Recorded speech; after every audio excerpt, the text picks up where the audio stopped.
Oh Allah, you're the best of protectors, so protect me.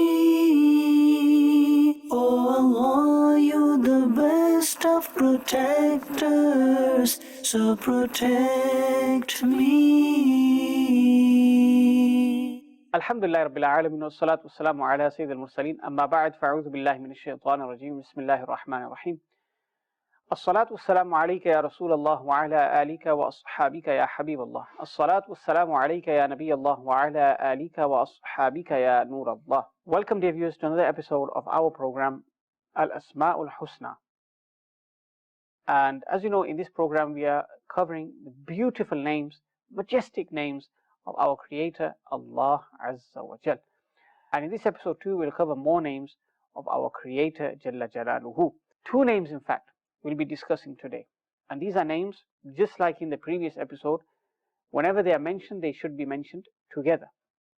In the previous episode, we covered Al-Basit and Al-Qabid, meaning the one who expands his blessings for the people and the one who withholds them. The ulama say you should mention them together whenever you do so. Similarly, the names that I will mention today should be mentioned together. What are those two names? First of all, they are Al-Rafi' and Al-Khafid. Al-Rafi' and Al-Khafid. Al-Rafi', the one who elevates, and Al-Khafid, the one who brings someone down, the one who reduces someone, the one who makes someone lowly. So that's the meaning of Khafid.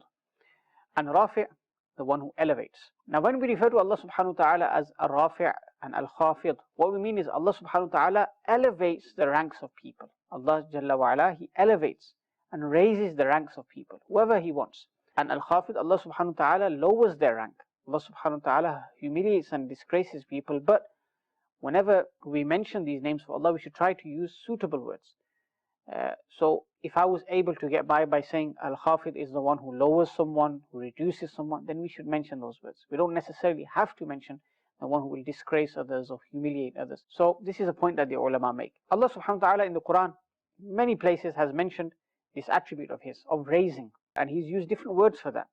So for example, in one particular verse where He speaks about Sayyidina Isa alayhi salam being raised to the heavens, He says, وَرَافِعُكَ إِلَيَّ, the one who will raise you towards the heavens. So this is in reference to Sayyidina Isa alayhi salam. Rafi' has been used, the one who will raise you, who will elevate you. So this is one meaning. Another meaning that the ulama have extracted and have mentioned is Rafi' refers to the day of judgment when the scale of deeds will be placed and you have the pan of good deeds, you have the pan of bad deeds. When a person will have more good deeds, then obviously that will show and that will be evident. And when this takes place, the weighing of the deeds, and his good deeds outweigh his bad deeds, that has been referred to as Rafi', meaning Allah subhanahu wa ta'ala will raise the good deeds of that person, the pan of good deeds. And Khafid is the opposite. So this Rafi' and Khafid is in reference to the day of judgment and the weighing of good deeds. And this has been mentioned in a narration. Let me narrate that narration to you. Inna Allah'Azzoojal la yanamu wa la yanbaghi lahu an yanam. The hadith starts that indeed Allah Azzoojal does not sleep, and this is not befitting Him. Meaning for Him to sleep, this is not befitting Him.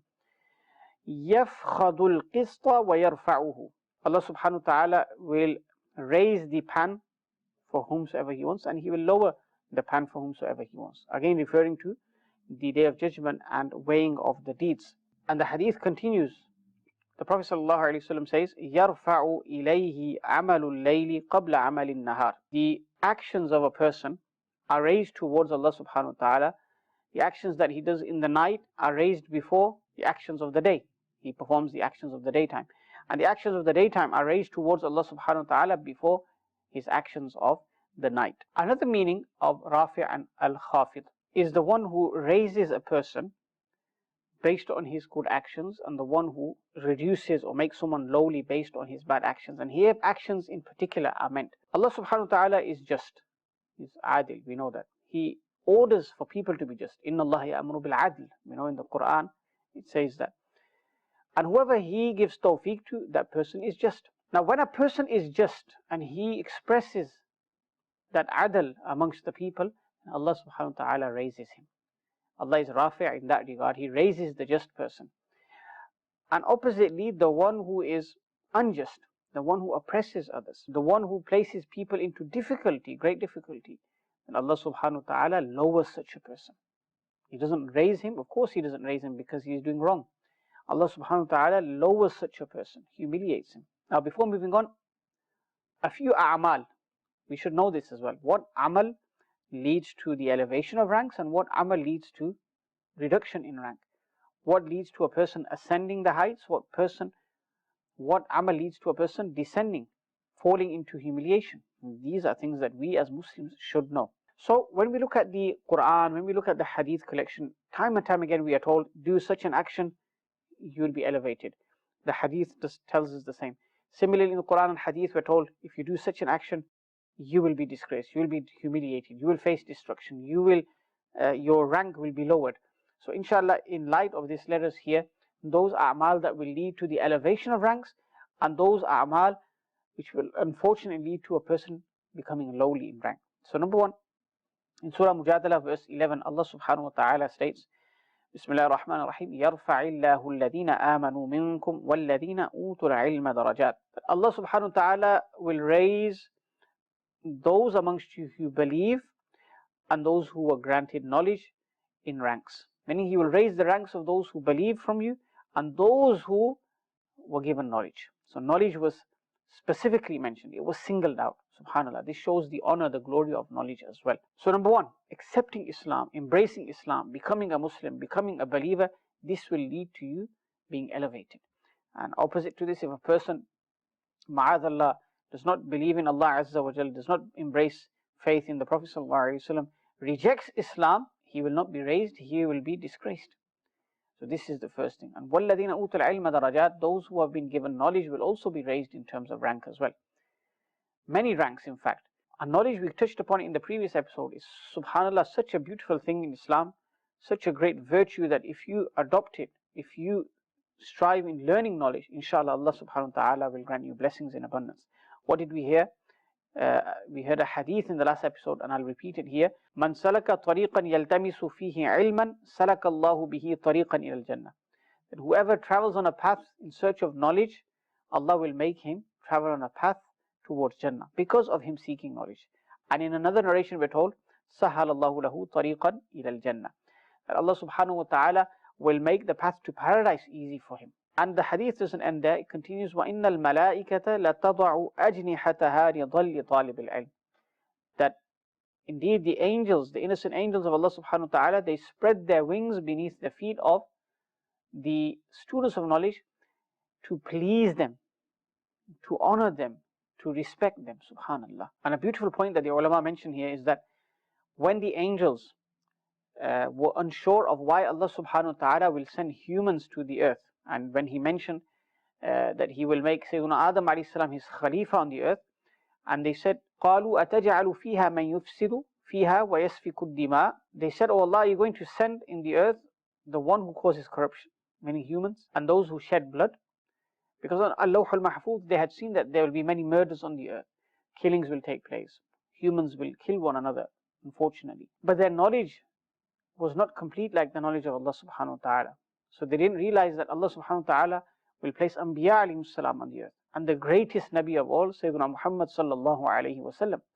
And the goodness that is within the personalities of the Anbiya alayhi salam far outweighs, dominates the shar that is found in the rest of creation. This is sufficient enough as a reason for the world to be inhabited by humans and for Adam alayhi salam to be made Khalifa.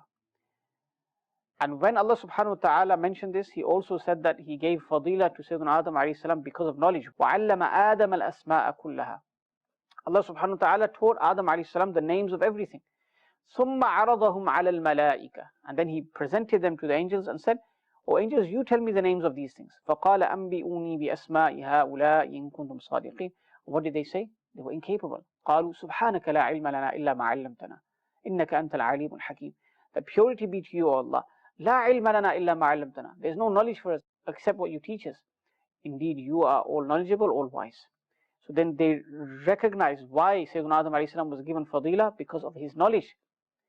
Now when an offspring of Sayyidina Adam alayhi salam in the world, when someone from the awlad of Sayyidina Adam alayhi salam, from the progeny, he seeks knowledge, he has that same sifa of ilm, knowledge of the deen, sacred knowledge, then the angels respect that, just like they did when Adam alayhi salam was created, and they prostrated to him. Usjudu li Adam was the hukam.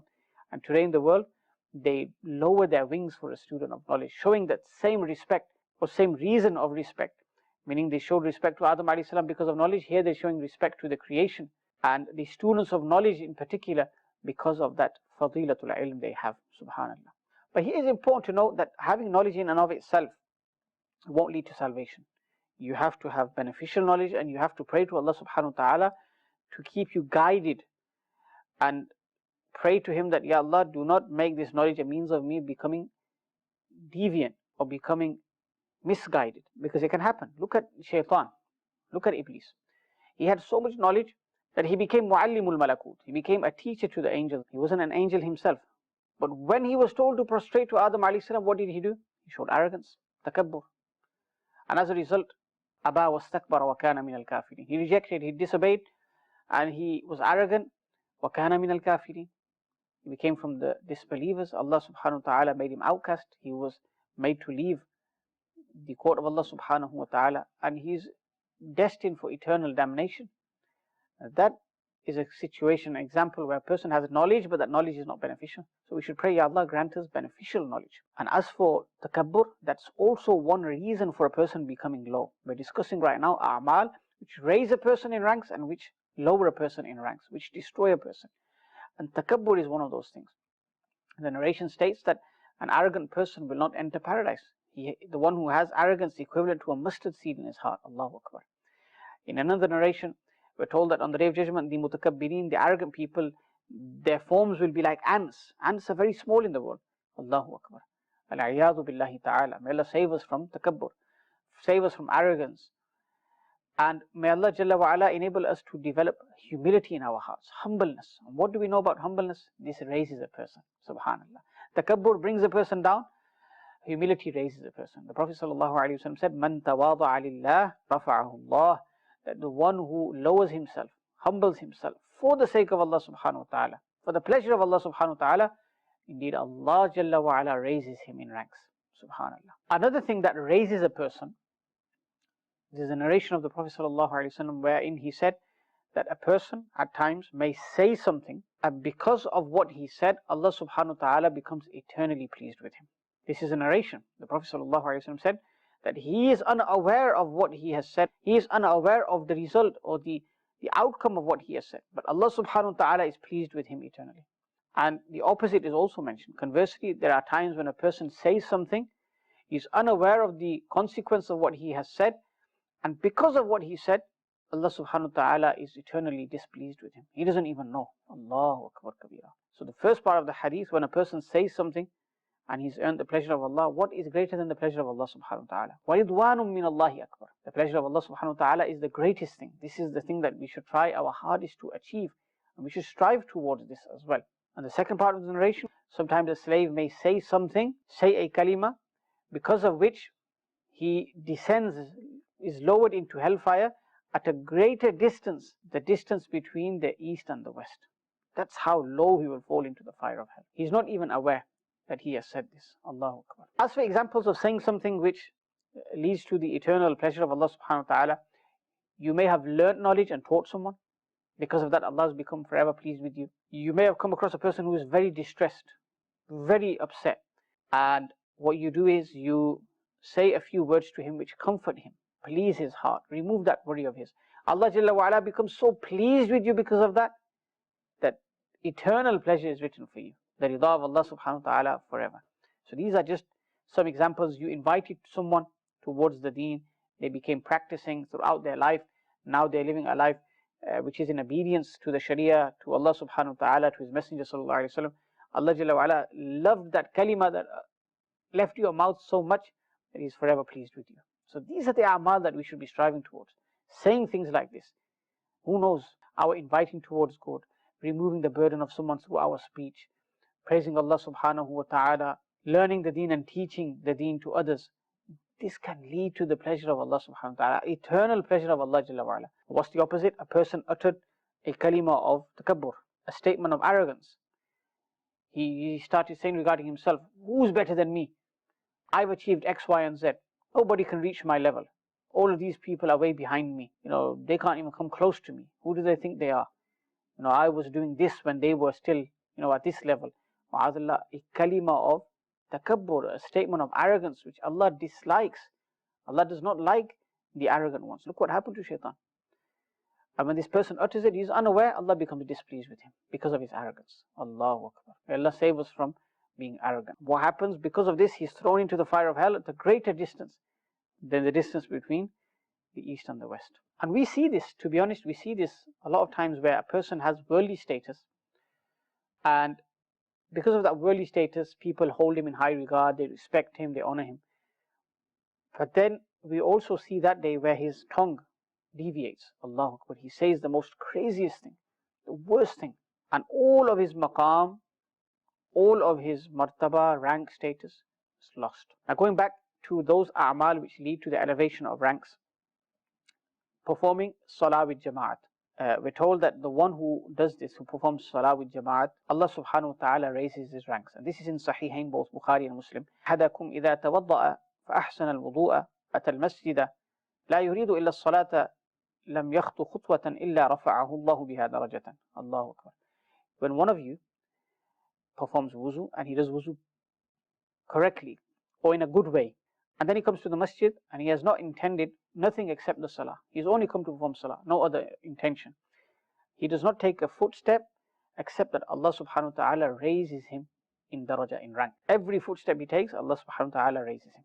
And just to finish, who has been given the greatest elevation in the whole of creation? Our beloved Prophet sallallahu alaihi wasallam.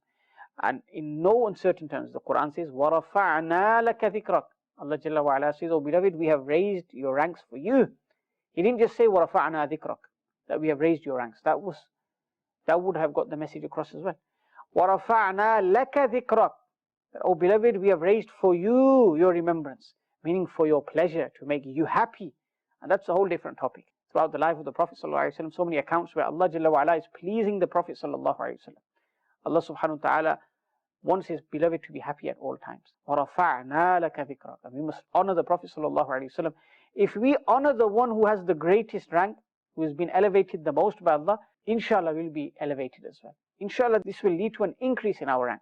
But oppositely, ma'adallah, conversely, if we are amongst those who denigrate the rank of the Prophet ﷺ, speak ill of him, compare him to ourselves, and say he's a human like us, then that is the day when we will be destroyed, and the day of our ranks being lowered. And in fact, you lose your iman if you disrespect a Nabi of Allah subhanahu wa ta'ala.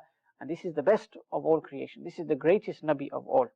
Sallallahu alayhi wa sallam. May Allah subhanahu wa ta'ala enable us to do those actions which ensure that our ranks are always raised. And may Allah subhanahu wa ta'ala save us from those actions which will lead to our ranks being lost and lowered. And may Allah subhanahu wa ta'ala forever save us from the fire of hell and grant us entry into paradise. Ameen. Bijahin Nabi al-Amin. Sallallahu alayhi wa sallam. Oh Allah, you the best of protectors, so protect me. Oh Allah, you the best of protectors, so protect me.